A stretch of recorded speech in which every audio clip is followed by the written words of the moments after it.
Welcome back to Nick Lenz's Comic Corner, Classics as Known Classics.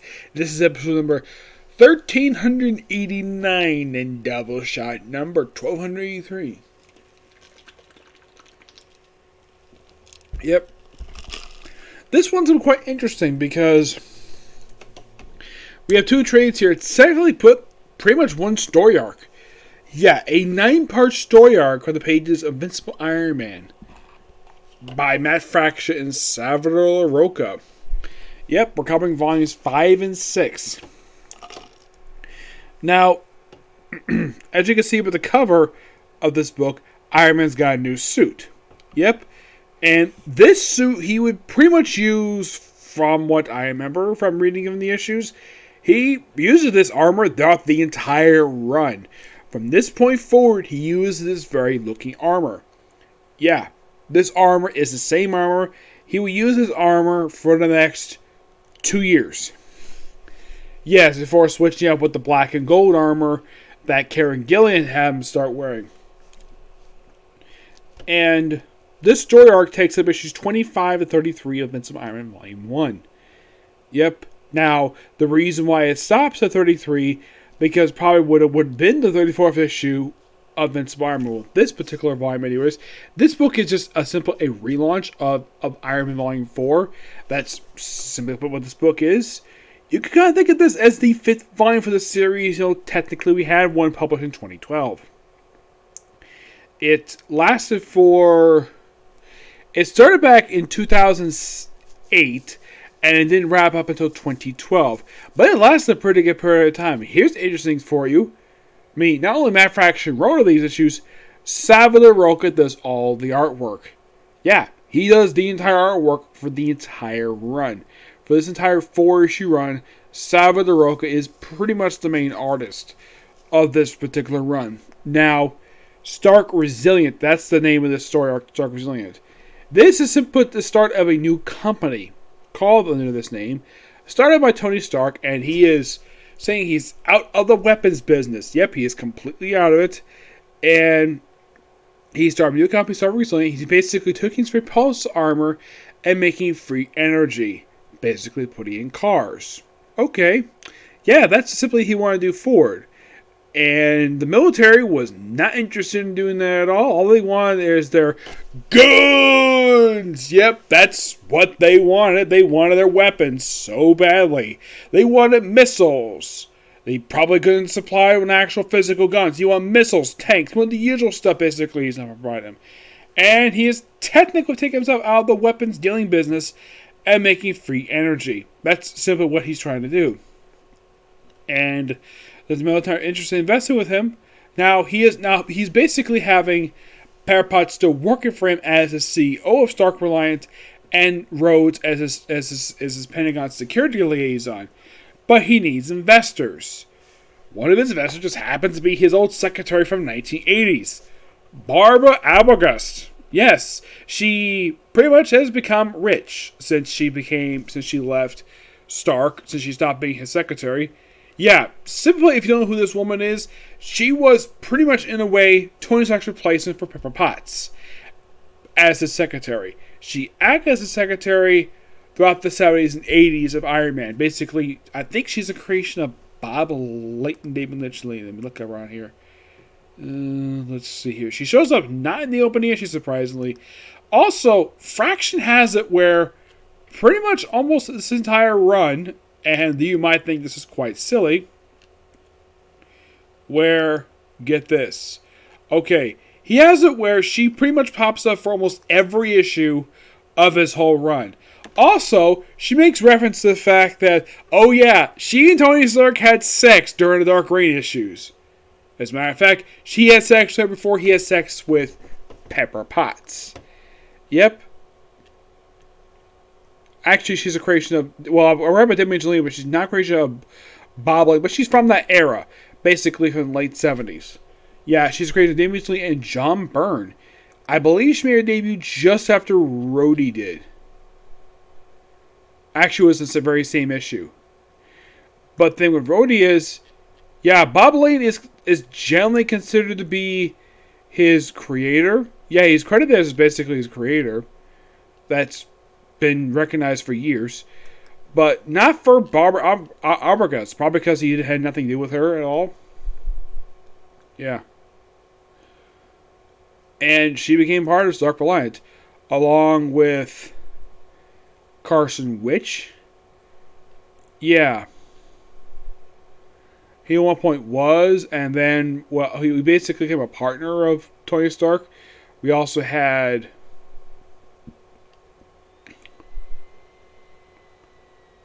Let's see. Well, Sinclair Abbott, who was I think he was a villain. Yeah, he appeared in a miniseries. Yeah, he worked for him too. It's basically a company for eco-friendly stuff, and this is simply basically what he was up to this whole storyline. Also, if you weren't reading Iron Man comics at this point, you're probably noticing basically something that you probably noticed in this very storyline. Of how Tony Stark kept this armor inside of his freaking body. Yes, as I pointed out, they kept inside of his bones. If you're curious though, this is an advanced form of the extremis virus that's been in his body. This is something that Warren Ellis did to him back in 2004. And still in effect. Yeah, though the Fraction kind of in the way got rid of this particular feature before he wrapped up his run in 2012. Yep. Now, with the whole eco-friendly stuff, and now we also have some antagonists here.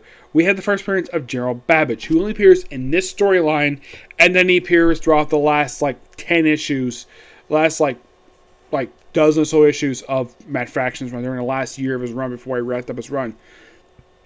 Excuse me. The elements of this run we follow up in Karen Gillian's run for the book. Yep. And of course, Pepper Potts gets her new suit. Rescue, which has her own AI, is the Jarvis AI. Though, I should point out that Jarvis AI is not the way it is in the movies, where it is based upon the actual Edwin Jarvis character, who appeared in Agent Carter and appeared in Avengers Endgame.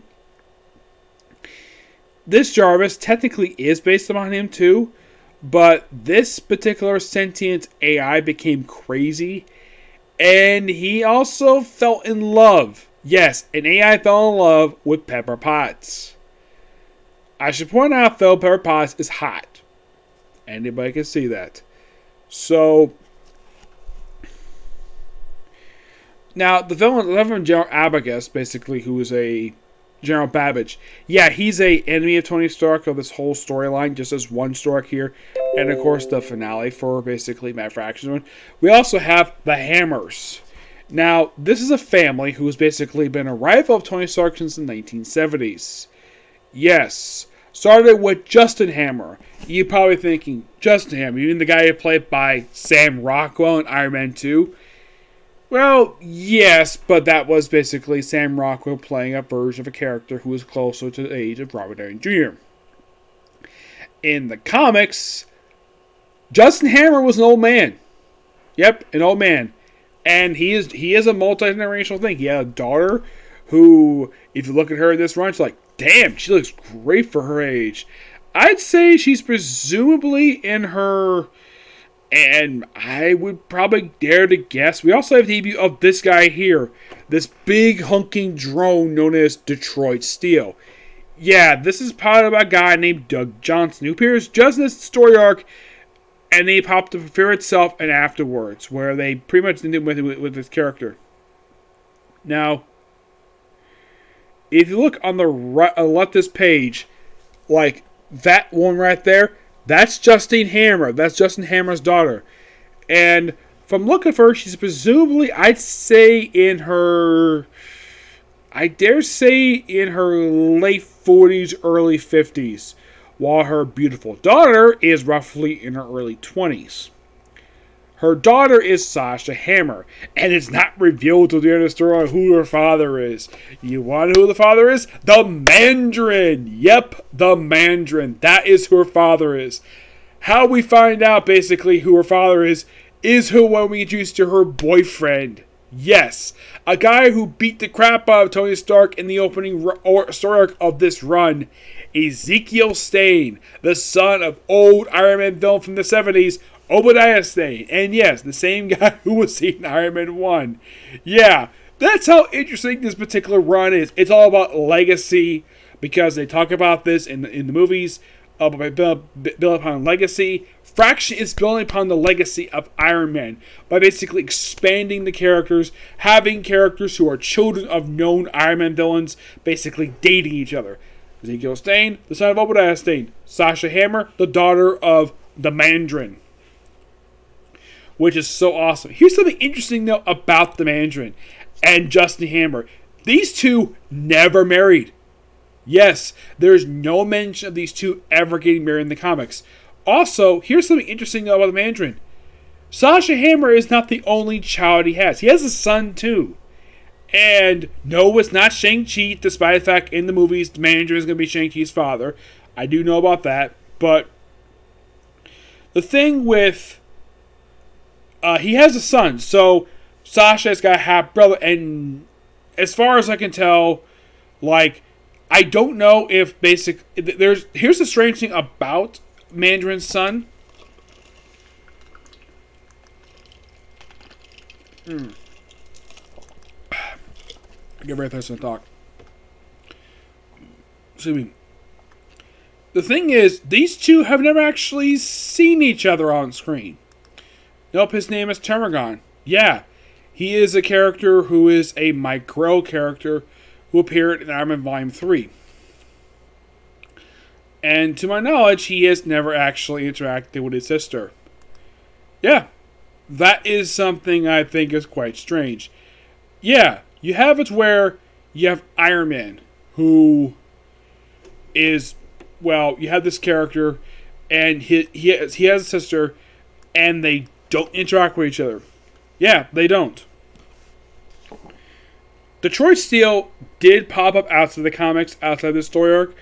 Yeah, he popped up in Lego Marvel Superheroes. Yeah, he's an unlockable character.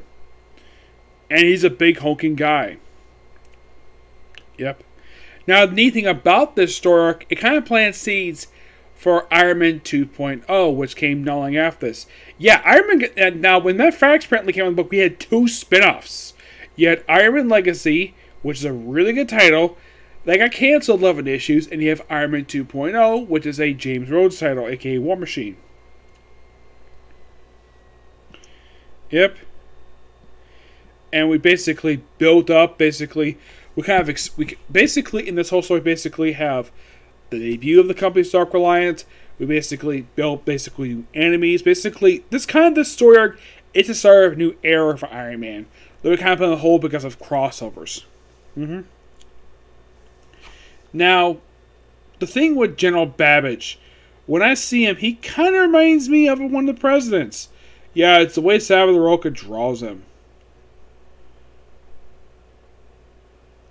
I mean, the way General Babbage here looks, does he remind you of a real-life person? Well, for me, he has a similar face to FDR. Yeah, that's who he looks like. He looks like FDR. Well, that's the way Salvador Roca draws him. And the thing with Maria Hill is, in this particular era, when she's appearing as a recurring character in the pages of this book, yes, for some reason, she doesn't have her tomboy look she's known for having. Here, she basically grows her hair out. This Battlefield in her book, she's basically keeps her hair short, like she normally does. Also, when the military found out that he's not going to deal with them, apparently they knew that he was broke. I'm thinking Tony Stark's broke and he's making all these armors. Oh yeah, we also have a brief guest appearance by Thor. Yes, Thor. He, of course, is having his own little renaissance thanks to, of course, what happened in Siege. Yeah, Matt Fraction was also writing Thor at this period of time. So, yeah, Matt Fraction's on a good stride here. Oddly enough, he never actually had a crossover between these two. Yeah, he had this brief guest appearance. I don't think he actually appeared in this book afterwards. And here's basically how Iron Man suits up here. Yep, this sequence right here. Look at this. Pulls it right from his armor, covers his body up, and then bam, new armor. Though, as his look per se, this armor is heavily based upon, I would probably say, his look from Iron Man 2. mostly in the armor. But this is a new arm basically he has. And he has his long period of time. Yep. Though when I was reading issue 26, I kind of felt as though that Salvador Rocca was repeating himself. Basically, here's Detroit Steel again, and it's a repeat page. I'm not really sure why the heck it's like this for. It's kind of weird. Yep, and here's Mary Hill for you. Yeah, like, if you're curious though at this point in time, like, wait, why is she in her SHIELD uniform? Despite the fact, yeah, at this point in time, SHIELD was gone. Yeah, SHIELD was gone. Yep, and she was able to keep the uniform because she is the... Well, at this point in time, she was Steve Rogers' liaison to the main Avengers team. While he was in charge of the Secret Avengers. Yep, and... The way this is clearly written, I mean, look at this. You have Tony Stark basically show up various armors he's had over the years. These 9 armors. Yeah, in my opinion, when it comes to this run, when it comes to Iron Man, you can clearly tell that Matt Fraction is a big fan of Iron Man. And with all these references in here, and the fact he's basically building new stuff for him, which is great. I know my friend Edgar is not really a big fan of this run because it happens at the very end. Me, it doesn't really affect me very much. But yeah, this is a really good story arc. Yep. They, of course, get framed for a crime they commit, though. Yep. And despite the fact you see the cover look like Mad Mass involved in this storyline, she doesn't. Nope, she doesn't. And this is the new rescue armor that Rescue have for a brief period of time. Also, here's kind of the strange thing. Pepper Potts has got an arc reactor in chest, just like Tony does. That was something Fraction did. Tony Stark having a reactor in his chest, that was also something that Matt Fraction did. Now, in the case of Tony Stark having a reactor in his chest, that was probably an editorial mandate he had to have that due to the fact he has in the movie. So, having the comic, despite the fact you read it currently, he doesn't have that in his armor anymore. Well, he has the reactor itself, but not in his chest. No, that was removed. Yes. Pepper was kind of the same thing too. Though, basically, when these two were near each other, it kind of basically caused some vibrations, which I thought was kind of weird. And, of course, you have this new rescue armor here. And, well, this is our source of Stark is framed for. And then, of course, Justin Hammer's like, hey, basically, where Jeremy Babbage basically is called out by the Hammers because they have certain blackmail material on him. He's like, okay, I'll call off my goons off of Tony Stark. Yeah. Now, the whole thing of basically someone in the U.S. government be against Tony Stark, what he was doing, yeah, this is nothing new. This is something that basically, this is something that's a repeat from Stan Lee, like, basically from the 60s, when Tony Stark basically was frequently subpoenaed by U.S. Congress to basically try to have him basically hand over his armor to the government for use as weapons. And Tony's like, no, this is mine. This is similar to that, but we're not having politicians this time. Nope, we're having the U.S. military. Okay, it's a similar idea, but different kind of branch of the U.S. government. This time, DOD. Last time, it was basically Congress. Yep. But as for this first start, this new fresh start of this Iron Man era, under Matt Fraction Rocca, basically post-Siege, it's really good. I thoroughly enjoyed it. I give both these two books a 9.5 out of 10. Yep. So yeah, that's a particular view. I was planning to do more videos today, but it got late. That's most of the reason for it, okay? Now, in the case of what I'm doing next for Comic Corner, it'll be, 2 DC trades. One of them is actual finale for an actual series. Yep, one of them is an actual finale. The other is the start of an era. Of a run for DC Comics. The first of 3 trades to collect this series. Yep. Well, this particular volume for this series. Alright? So, see you in the next video. Bye.